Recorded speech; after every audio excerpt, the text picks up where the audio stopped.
Hi Real Investors!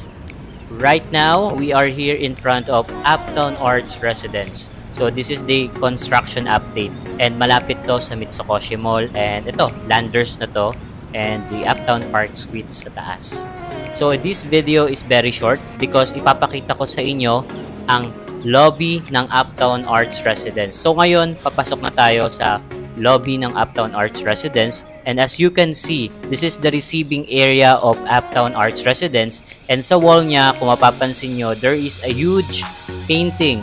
So napaka-massive din ng kanyang wall, sobrang taas ng ceiling, and look at the chandelier, sobrang ganda. So hindi pa tapos to guys, under repair pa to, under construction pa to, pero yan, sobrang makikita nyo na yung kagandahan ng Uptown Arts Residence lobby. So this is the receiving area and the painting, the wall, and yan, sobrang ganda ng painting na yan. Siguro maglalagay pa sila dito ng mga sculpture. So sculptures para magmukha talaga siyang artistic and elegant. So the walls are massive also. Maybe they will put mga paintings pa dyan.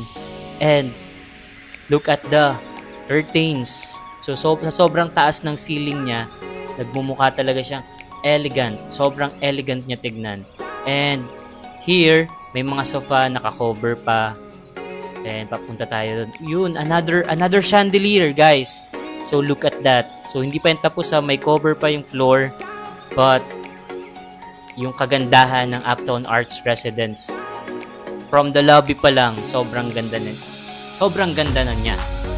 So guys, look at this. So maybe they will put pa more art in this area. So yan.